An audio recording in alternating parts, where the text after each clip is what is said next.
Hello students, हमारा आज का टॉपिक है Nernst equation. First of all मुझे समझना पड़ेगा ई नॉट सेल क्या होता है।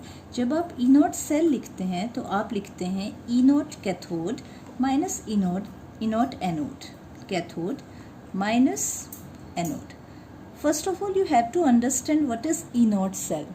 When the concentration of these electrolytes are taken as 1 molar, तो उस कंडीशन में जो हमारा यूज़ करेंगे वो हम ई नॉट सेल यूज़ करेंगे जब हम इलेक्ट्रोलाइट्स की कंसंट्रेशन कितनी लेते हैं, 1 मोलार लेते हैं। लेकिन ये चीज़ आपको पता होनी चाहिए, जब आप कोई इलेक्ट्रोकेमिकल सेल बनाते हैं तो it is not necessary to take the concentration as 1 molar. Concentration हमारी अलग अलग हो सकती है, आप 0.1 यूज़ कर सकते हो, आप 0.001 यूज़ कर सकते हो, तो कंसंट्रेशन हमारी डिफरेंट हो सकती है। तो उस केस में नस्ट ने हमें एक इक्वेशन दी थी जो हमें एक रिलेशनशिप देती है किसके बीच में, E cell and concentration of electrolytes. तो बेसिकली हम पहला क्वेश्चन हमारा यही होता है कि हम नस्ट इक्वेशन यूज़ क्यों कर रहे हैं। नस्ट इक्वेशन यूज़ करने का जो हमारा मोटिव है वो यही है कि जो हमारे इलेक्ट्रोलाइट्स होते हैं उनकी कंसंट्रेशन हमेशा स्टैंडर्ड यानी 1 मोलार नहीं होती। तो अगर कंसंट्रेशन अलग अलग होगी तो उस केस में सेल का ईएमएफ निकालने के लिए हमको एक रिलेशनशिप देनी पड़ेगी जो ई सेल और इन इलेक्ट्रोलाइट्स के कंसंट्रेशन के बीच में होगी। उसी को हम नस्ट इक्वेशन के थ्रू पढ़ते हैं। तो नस्ट इक्वेशन में हमें क्या ध्यान में रखना पड़ेगा, जो ये इलेक्ट्रोलाइट्स हैं इनकी कंसंट्रेशन क्या रहेगी, अलग अलग रहेगी। दोनों हाफ सेल्स हैं हमारे पास, ऑक्सीडेशन हाफ सेल है और रिडक्शन हाफ सेल है, और इन दोनों ही हाफ सेल्स के अंदर जो इलेक्ट्रोलाइट्स है उसकी कंसंट्रेशन क्या होगी, डिफरेंट होगी। इस डिफरेंट कंसंट्रेशन और ईएमएफ ऑफ द सेल के बीच में जो रिलेशनशिप दी जाती है उसी को हम नस्ट इक्वेशन कहते हैं। तो during a electrochemical cell what we observe that electrons are travel from anode to cathode. तो हम यहीं से शुरू करेंगे कि कैसे हम नस्ट इक्वेशन डिराइव करते हैं। इलेक्ट्रॉन मूव करते हैं from anode to cathode. Anode to cathode हमारे इलेक्ट्रॉन्स मूव कर रहे हैं। जब हमारे इलेक्ट्रॉन मूव करेंगे तो सोचिए कुछ ना कुछ वर्क डन ज़रूर होगा। इलेक्ट्रॉन का मूवमेंट चल रहा है तो ऑब्वियस सी बात है वर्क डन होगा। तो उस वर्क डन को मैं इलेक्ट्रिकल वर्क डन कह रही हूँ, इलेक्ट्रिकल वर्क डन। और ये इलेक्ट्रिकल वर्क डन किसके बराबर होगा, that is equal to E cell into Q, charge into EMF of the cell, that is electrical work done. If we are talking about the charge on one electron, charge on one electron, तो क्या होता है एक electron पे charge, that is equal to 1 Faraday. सो अगर मेरे पास n number of electrons travel कर रहे होंगे तो उस केस में हमारा चार्ज कितना रहेगा, n इंटू एफ। तो मैं चार्ज को किससे रिप्रेजेंट कर रही हूँ, q is equal to n into F. So इस वैल्यू को आप यहाँ पर पुट करेंगे तो हमारा जो इलेक्ट्रिकल वर्क डन है, electrical work done is equal to E cell into Q. Q की जगह पर आपको क्या रखना है,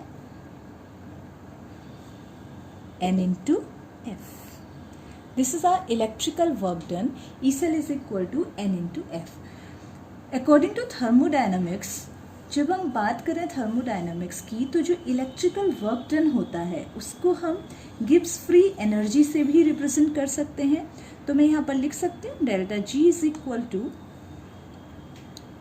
ई cell into N into F. और हमने बिल्कुल स्टार्टिंग में इस चैप्टर की पढ़ा था कि इलेक्ट्रोकेमिकल सेल में स्पॉन्टेनियस रिएक्शन होती है और स्पॉन्टेनियस रिएक्शन के लिए गिब्स एनर्जी का साइन क्या रहता है, माइनस। सो यहाँ से आपका एक फॉर्मूला आया delta G is equal to minus, इसको मैं थोड़ा सा नीचे लिख देती हूँ, delta G is equal to minus E cell into N into F.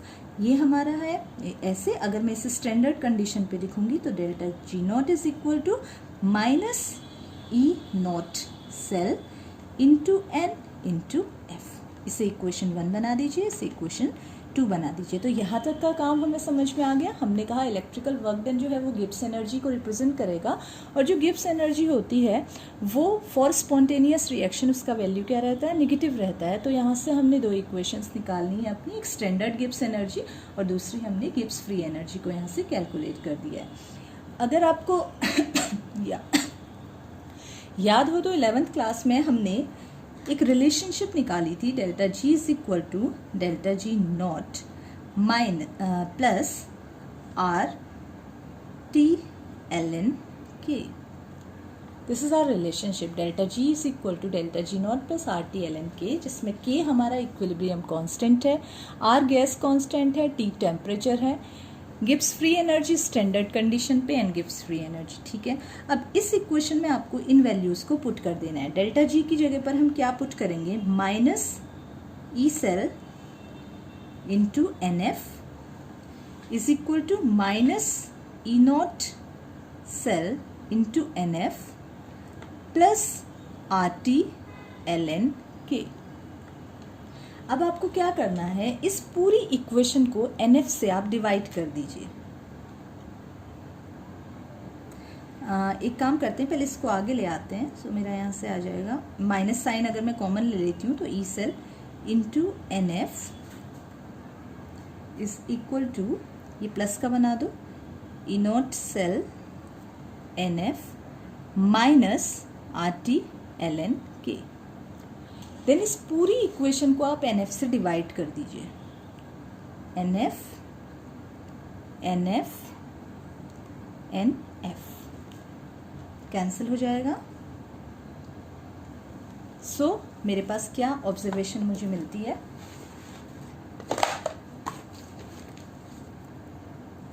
यहाँ माइनस से माइनस हमारा कैंसिल हो जाएगा जब आप माइनस साइन कॉमन लेंगे, या जब उसको सॉल्व करेंगे तो माइनस से माइनस आपका कैंसिल हो जाएगा। आपको यहाँ पर मिलेगा E cell is equal to E naught cell minus R T upon N F L N K. ये आपको मिलेगा जब आपने NF से डिवाइड कर दिया पूरी इक्वेशन को, आपको ये इक्वेशन मिल जाएगी। अब आपको क्या करना है, ये नेचुरल लॉग है, इसको लॉग बेस 10 में कन्वर्ट कीजिए। तो यहाँ से आपको मिल जाएगा E cell is equal to E naught cell minus 2.303, इसे बाद में लिख लूँगी, R T upon NF 2.303 log K या लॉग के सी, जो भी आपको लिखना है आप के सी लिख दीजिए, इक्विलिब्रियम कांस्टेंट है। अब हमारा जब ये सारा वैल्यू आ गया तो यहाँ से आप एक काम कर सकते हैं, this is R gas constant, this is R temperature 298 kelvin, 8.314 इसका वैल्यू रखेंगे, टेम्परेचर 298 रखेंगे, फेराडे कांस्टेंट आपका 96500 होगा, मल्टीप्लाई बाई 2.303 करेंगे तो आपका एक वैल्यू आएगा, E cell is equal to हो जाएगा यहाँ से E naught cell minus 0.059 upon n log Kc। इस फॉर्मूले से आप log Kc का वैल्यू निकाल सकते हैं।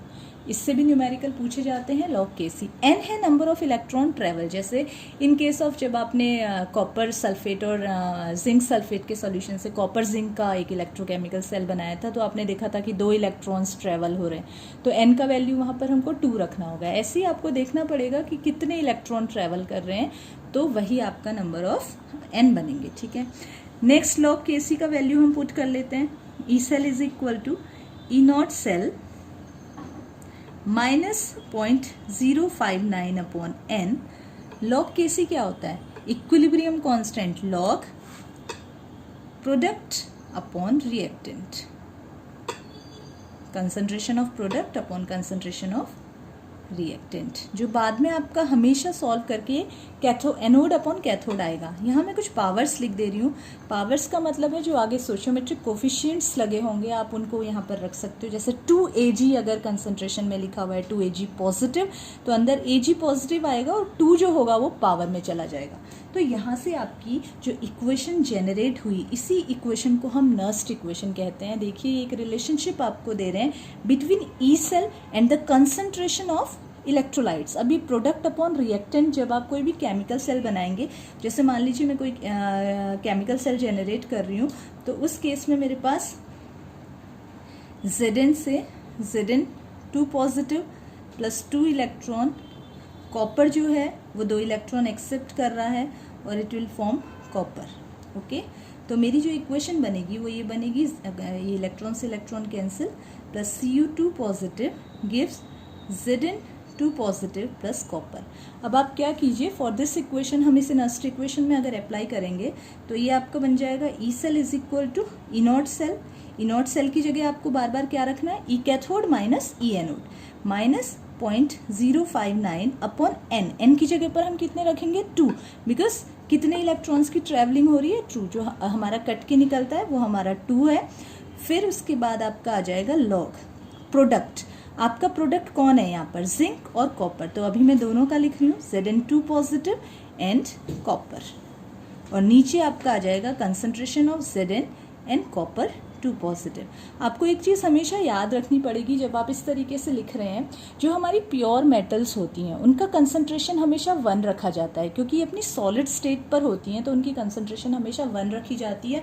तो अगर इनकी कंसंट्रेशन 1 हो जाएगी तो अब मेरी इक्वेशन क्या आ जाएगी, इसके लिए E cell is equal to E naught cell minus 0.059 upon 2 log concentration of zinc 2 positive upon concentration of copper 2 positive. यानी आपके जो प्योर मेटल थी उसकी कंसंट्रेशन हमने 1 ले ली, और यहाँ से हमारी क्या जनरेट हो जाएगी, इस इलेक्ट्रोकेमिकल सेल के लिए नस्ट इक्वेशन। इसकी हेल्प से हम सेल का ईएमएफ निकाल सकते हैं। क्वेश्चन में इन इलेक्ट्रोलाइट्स की कंसंट्रेशन आपको गिवन होगी। अगर इनके आगे कोई नंबर लगा होता इस तरीके से 2 या 3 तो वहाँ पावर में चला जाता, यहाँ पर कोई नंबर नहीं है तो वो पावर में नहीं जाएगा। This is our Nernst equation. Thank you.